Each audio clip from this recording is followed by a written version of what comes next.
Hey y'all, this is Treacherous Slayer coming at y'all with another video, and before we get started, don't forget to like, comment, and subscribe.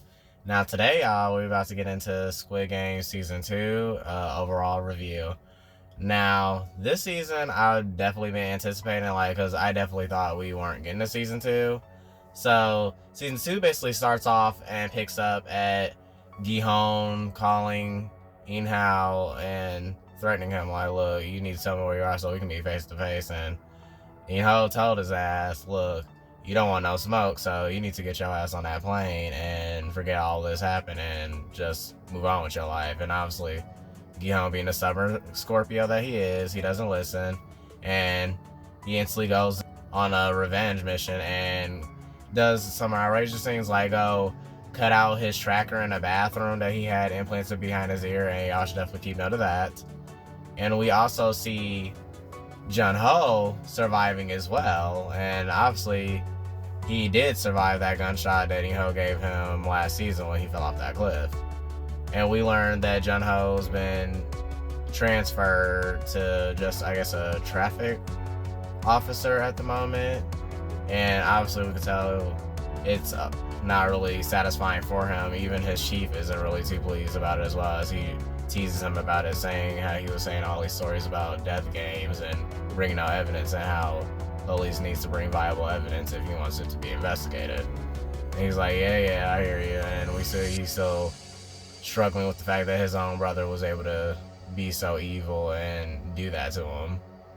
And we also see Gi-Hon having a nightmare about the frontman coming to visit him at the Pink Motel that he now owns, holding the heads of Sangul and Sabayok and saying, hey, player 456, are you ready to play again, basically. So we all know this is foreshadowing to him joining the games again. So he wakes up from that nightmare and then checks his camera. I was gagged, y'all, when I seen it was Boss Kim, the same one who's harassing him last season for all the money he owed him. So obviously, Gi-Hon is utilizing his funds to have people go search for the recruiter who recruited him in a game, which is none of them Myuu from Train to Busan. Now, he assembled his whole squad, and Boss Kim obviously doesn't really believe this story, but since Gi-Hon was able to have all that money and clear off his debt, he seems like he's starting to believe it slowly but surely. Now, we also see Jun-Ho continuing to search for the island as well, and apparently it's been a 2-year time skip, y'all, so keep that in mind. So he's been looking for the island that they had the first games, and the captain of that boat that he teams up with keeps telling him, look, you've been searching for 2 years, I don't think you're gonna find it, sir, because if you ain't finding it now, you ain't finding it anytime soon. And yeah, I knew I couldn't really trust the captain. You know, you'll know if you already checked out the season. I knew as soon as I see someone pop on the screen and they ain't even gotta say they full dialogue yet, I could just be like, yeah, you're hiding something. So we speed past that. Gi-Hon finally gets a lead as he's pulled over by a rookie, and unbeknownst to him, Jun-Ho, as he's following a lead of them spotting a recruiter having someone play Dakuji. After he receives the ticket, the recruiter is also stops and does something unthinkable that I never really even think he would do, is buy 100 pieces of bread and 100 lottery tickets, and then he goes to this part and makes homeless people choose between a piece of bread and a lottery ticket, and they can only choose one. So some choose the bread, and majority choose the lottery ticket. So to prove a point, he pours out all the bread later on. The second homeless guy that he let play the game was furious, like, why are you doing wasting food? And then he just stomped on it like, no, I gave you a choice.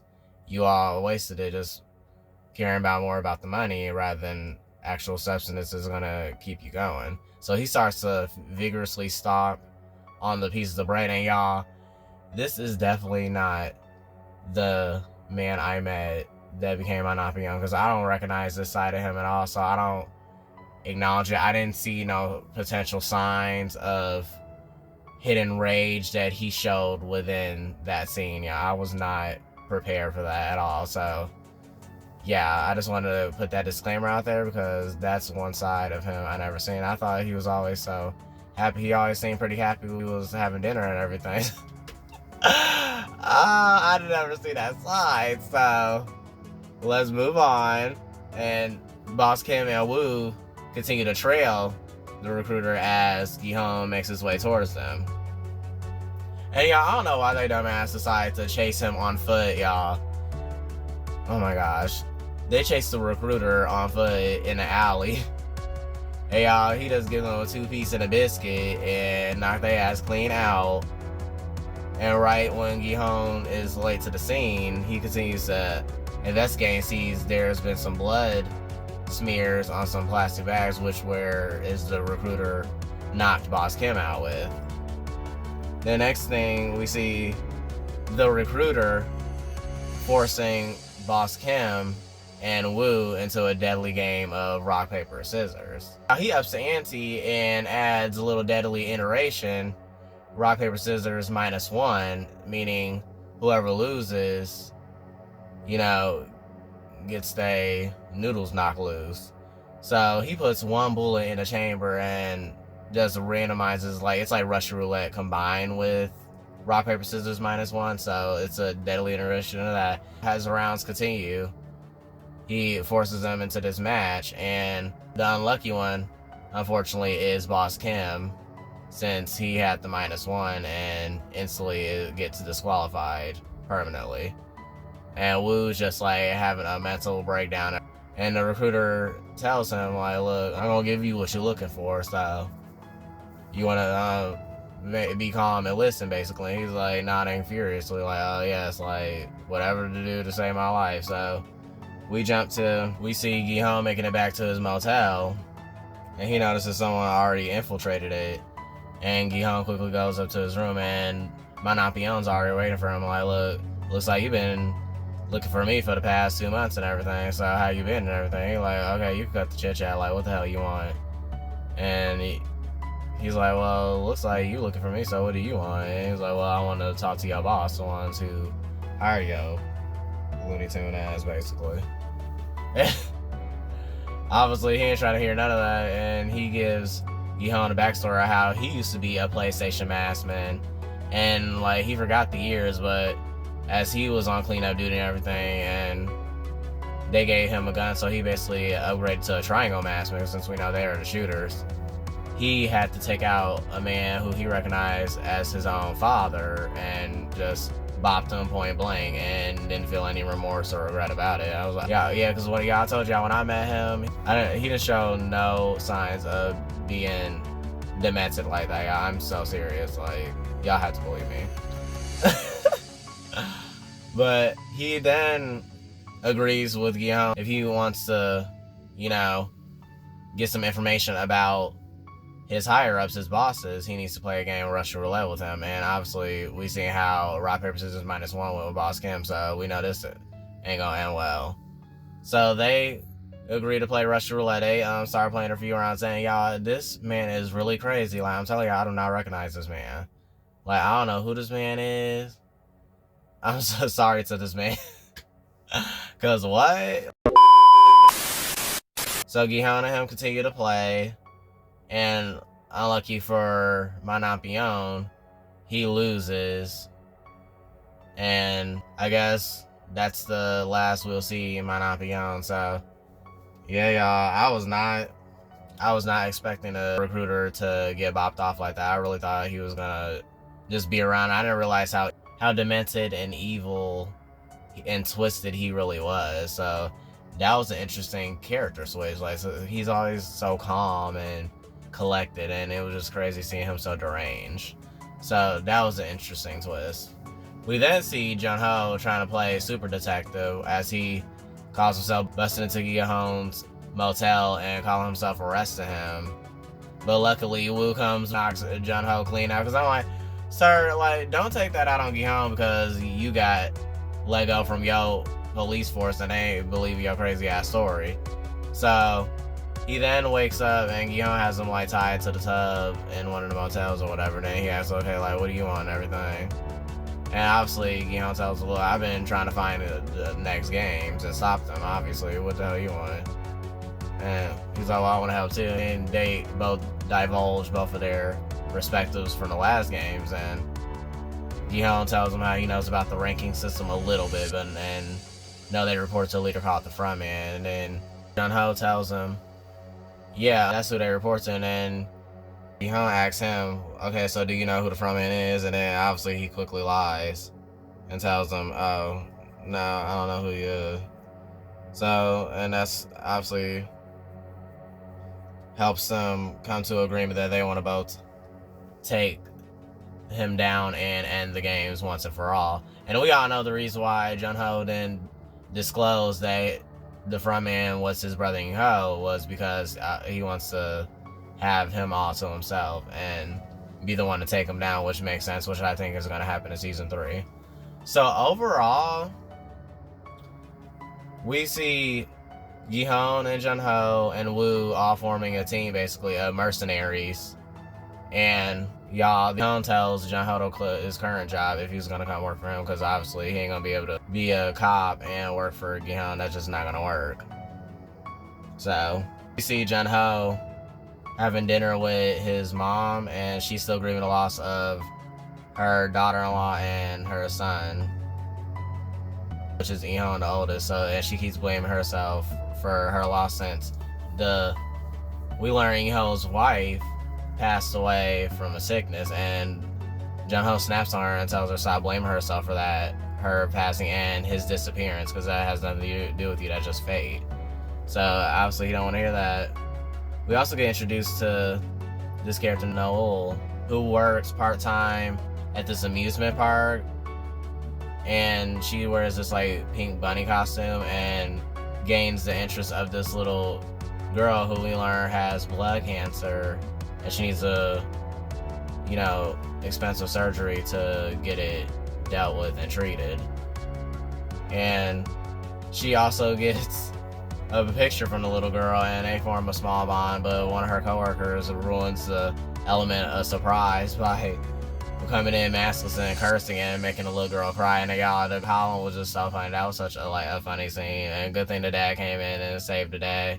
So that was a little funny moment. And we also learned that Noel is looking for her child as well by the same broker who Sabayok hired to find her mom. And we learned that Sabayok's mom is alive and well, as she's no longer held in a prison camp in North Korea. So that was good to learn. And we also see Gi-Hong giving his information to the broker just in case anything happens to him, since we know he's about to get into the game. So we see Gi-Hong also getting a tracker installed in his molar so he could infiltrate the game, since we see he has the whole weaponry and everything. And mind you, my overall thing with this, okay, he's been preparing for 2 years, so I'm thinking he got this right. So you think he would have had someone on the inside to help him, really fully execute this plan? Because we also see him stops by Sang-woo's mom's food shop, and we see Sabayok's brother Kiol as he's aged up, and they both seem to be doing well. So it's good to know they're alive and well, and got young as well, as he calls, and just to hear her voice, and he can't say anything because obviously he's presumed missing or the worst. So Gi-Hong goes to the meeting spot that the recruiter told him about, and he goes there, meets the front man in the limo, has a chit chat with him about morality and how he's not gonna live in peace just off blood money and everything, so he needs to pay. And Gi-Hong has a smart idea to go back into the games, and the front man's telling him, look, you sure about that? You still haven't learned, why just not accept what you just received and go on with your life? Obviously you ain't trying to hear none of that. So he gets hit with the knockout gas, and Jun-Ho radios the rest of the team Plan B is intact. And y'all, I was gagged when we learned Noel, she got recruited by the Squid Game people as well too. So, but y'all, she's got recruited as a PlayStation mask and no other than a triangle mask, and it was good to see a different perspective with that as well. So that was an interesting take. I thought she was gonna be a player when she received her card, from the recruiter. I was like, cause she got the Squid Game card, so I just assumed that she was gonna be a player, but obviously she gonna be one of the shooters. So yeah, I was gagged by that. So overall, we get introduced to this new batch of players, and it starts off like how season 1 started off with, you know, they're waking up in the room and hearing the music and just trying to figure out what the hell's going on.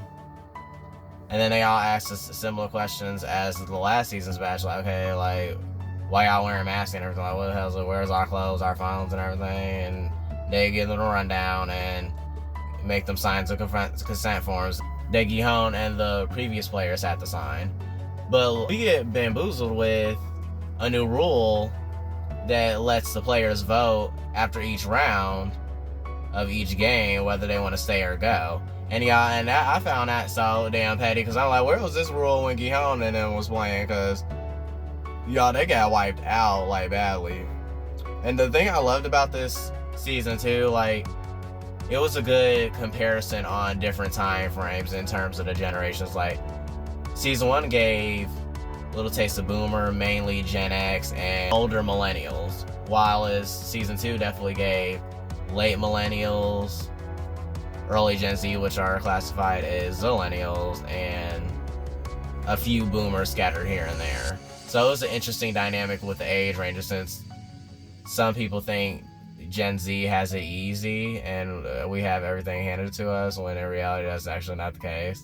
So that was good that they showed all age ranges in terms of this, and how it blended with the times, how we could all suffer in that kind of predicament.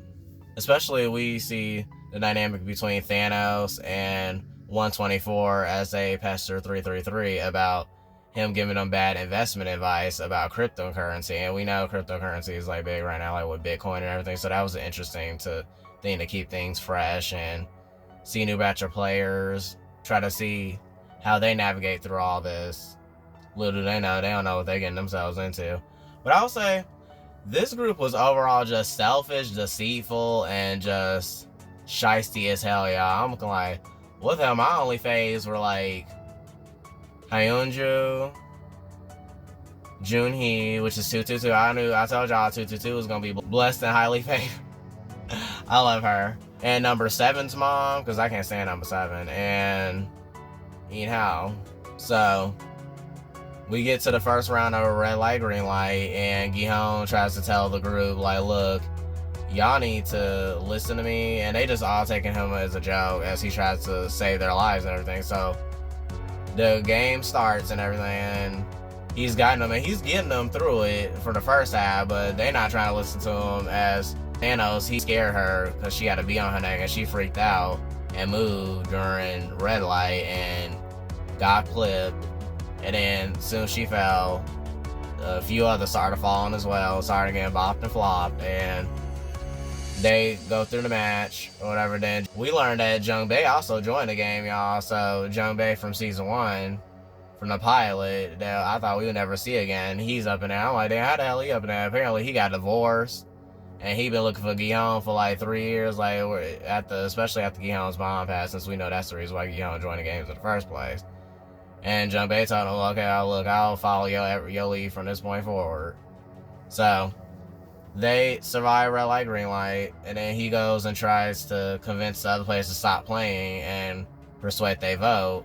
And everybody like, okay, why should we listen to you? Then he just caves and says he played these games before, and tells them, like, you need to vote to leave because a lot of y'all is not gonna make it because I was the sole survivor. It was like, okay, so why the hell did you come back? I was like, yeah, because you did have to consider that game. Like, you did come back.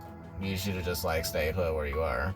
The PlayStation mask gave him warning as one of the triangle ones pull up with him on a gun, like, pull up to him, like, with the shotty on his back, like, look, you need to stop trying to persuade these players to leave when they got to make their own choice, basically. So everybody do the standard vote, whether they want to stay. X is to go, and circle is to stay. So obviously they're really close to leaving, but then player number 1 decides to click circle. And then y'all, I was gagged when player 1 was revealed to be the frontman Yin Hao. And I was like, hold on. I was like, why Yin Hao kind of, you know, it's giving, I know he's evil, but I can change him, you know?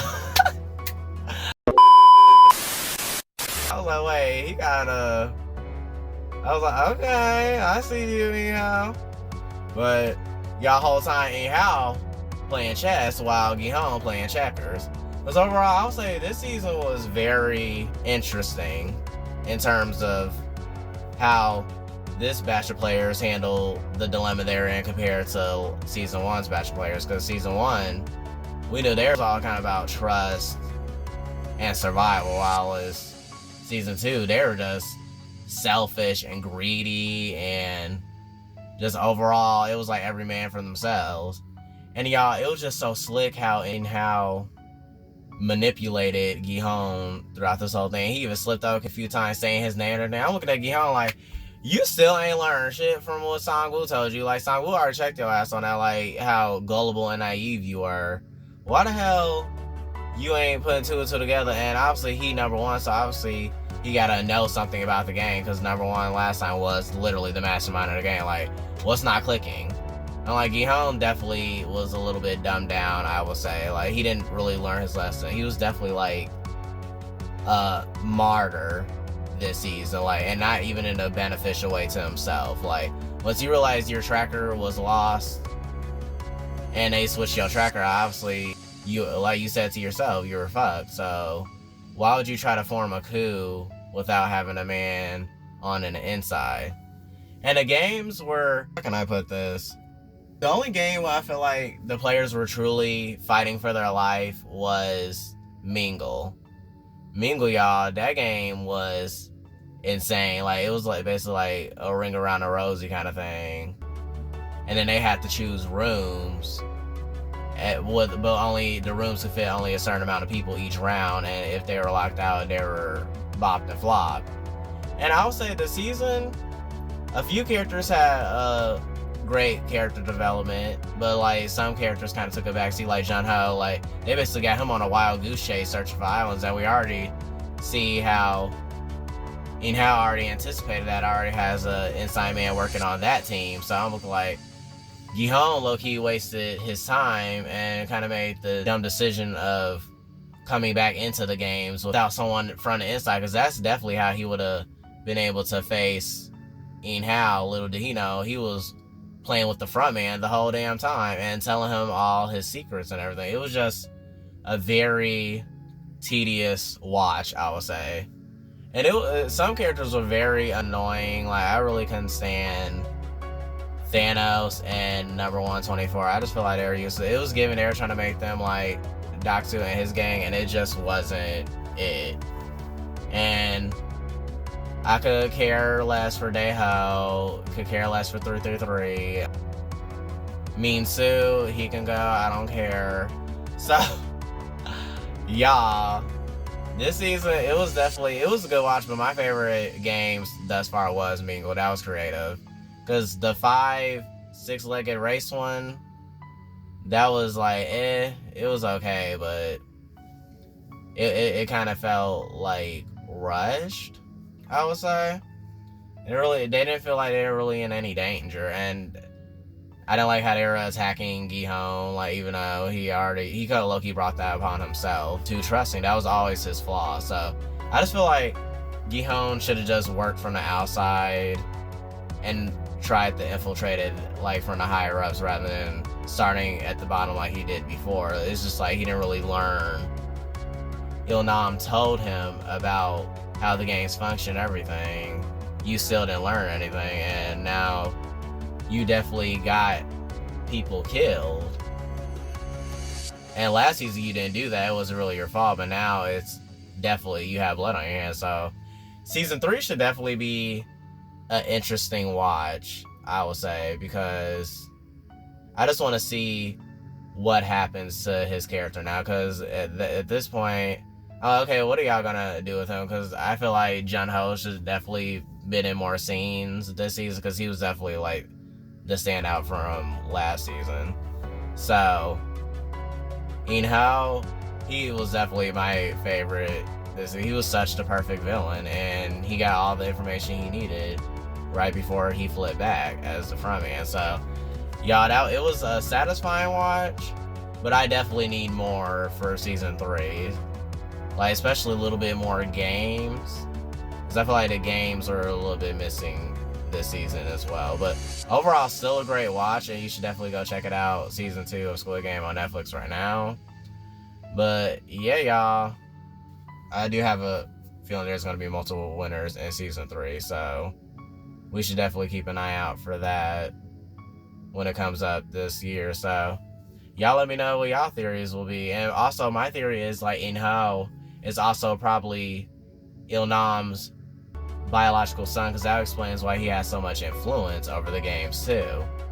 Because I always thought about that. I was like, because how did they get so close? And he looked at Il-nam like he was a father. So I don't know, y'all. Yeah, that was such an irritating watch. But like I said, I wouldn't care if certain characters go, because some of them definitely need to go. Like, I don't mind if number 7 bites it either, because during Mingle, how he let himself get taken from his mom, that irritated the hell out of me. So I don't know, y'all let me know y'all thoughts and opinions on Squid Game Season 2, and are y'all looking forward to Squid Game Season 3? So yeah, I'm Treacherous Slayer, and I'll see y'all later. Bye.